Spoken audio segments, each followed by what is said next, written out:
Hello everyone and welcome back to the PINOnline podcast. My name's Jed. I'm a content editor here at ILM Media and I'm joined by Alan Booth, senior editor at ILM Media.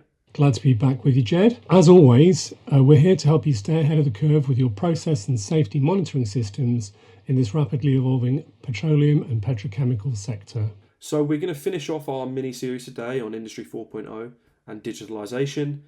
We've left the most complicated and perhaps the most speculative till the end. Today we're talking about harnessing blockchain tech for custody transfer, but don't worry, I know what some listeners are thinking. There will be very little droning on about cryptocurrency in this episode. Okay, still, if you'd rather not take your chances, you can skip past the podcast and read all about this topic at www.petro-online.com. We'll leave a link to the piece in the show notes. Let's get this out of the way then, Jed. What is blockchain technology? I thought you'd never ask. So the blockchain is a secure digital ledger. It's a shared database where transactions of digital assets are recorded across multiple computers to make the transactions tamper-proof and transparent. This is contrasted to traditional databases which are held by a single company or authority or computer. Blockchains are distributed networks of a bunch of different computers where the same transaction is recorded in each of those databases. So each transaction is recorded in a block, and that block is linked to previous transactions and their blocks. So you have a fully verified chain of custody for all of your digital assets. Once that data is written, it can't be altered without consensus from the entire distributed network. So essentially it cannot be rewritten to cover any tracks or change transactions or pretend that you have an asset that you don't have. It's a way of creating trust without a central authority, which is why it makes cryptocurrency a possibility, a potential possibility. But it makes all sorts of other transactions trustworthy too. Including the custody transfer in the oil and gas sector. Exactly. Even without a central authority, custody transfer can be made completely trustworthy on the blockchain. No one can retroactively change a flow meter reading or erase a mistake. Everyone involved, buyers, sellers, regulators, all have the same trusted version of events that they can access. Now, this is incredibly important in custody transfer because you need to be able to trust that what you're getting is what you paid for. It's absolutely critical. Historically, custody transfer, today, uses manual data collection and disconnected systems and human oversight. Those are its trust-making processes. But this leads to all sorts of problems like disputes over volume, quality, delays in reconciliation, errors from outdated or miscalibrated meters, and just a general lack of transparency and just more bureaucracy. They're not just operational headaches though, not just logistical problems. They do pose legal and financial risks. So high volume, high value transactions, even a 0.1% error means millions in misallocated product. So blockchain means that every custody event, every moment of transfer, every meter reading, confirmation gets recorded in a way that can't be altered after the fact.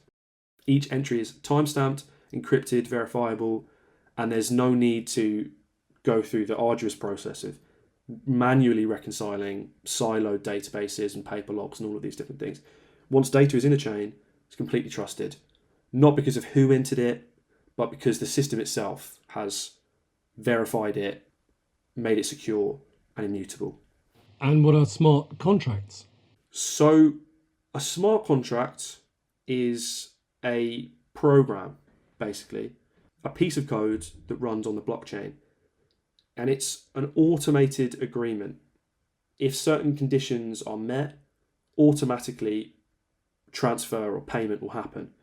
So let's say when flow meters and quality sensors confirm that the right volume of product has been delivered at the right time, right location, the smart contract updates the blockchain, transfers ownership, and releases payment. In an ideal world, that means far less paperwork, far fewer disputes, and just a massive cut down on delays. But that isn't an ideal world. So what's the role of instrumentation? Well, without, accurate measurement, none of this works because the readings are the data source for the blockchain.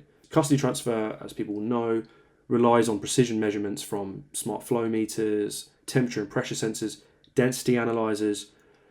And when they're integrated with blockchain, these readings can be recorded in real time, cryptographically signed, and stored in a format that's audit ready for regulators or legal teams. So essentially, blockchain is just a technology that you're adding on to your existing custody transfer protocols. If you don't have properly calibrated analytical instrumentation, the data will be poor and the whole system sort of falls apart. So the blockchain technology does not supersede the need for accurate instrumentation and effective readings.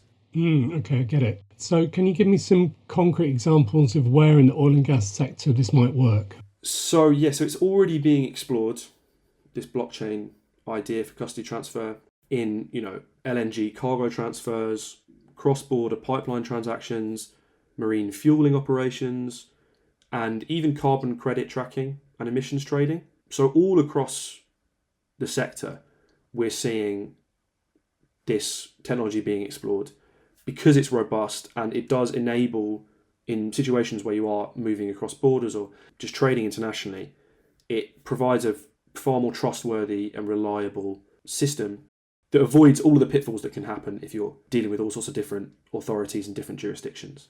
Okay, so if I can do a quick recap on what you've said.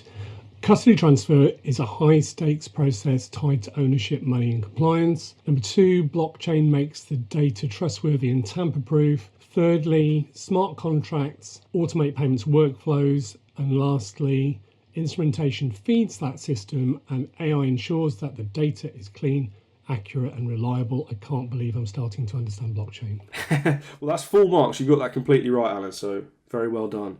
Well, I think that's everything for this episode, but you can explore these topics and much more on www.petro-online.com. Subscribers get access to exclusive expert-led articles, recorded conference presentations and webinars. And speaking of subscribing, don't forget, do whatever you have to do on whatever platform you're listening on right now to not miss an episode of the PINOnline podcast. Next time, we'll be talking how to use process monitoring to improve the sustainability of your operations and digging into all the different rival green feedstocks of the future. Hopefully, at some point, they'll find a way to turn podcasters droning on and on into some sort of material, because we will never, ever run out of that. But there are no toxic byproducts, only hot air. Tish. I do want to make it clear to listeners that I actually write these episodes. So if Alan ever comes across witty at any points, that is my doing. Till next time, Alan. Thanks, Jed. Goodbye.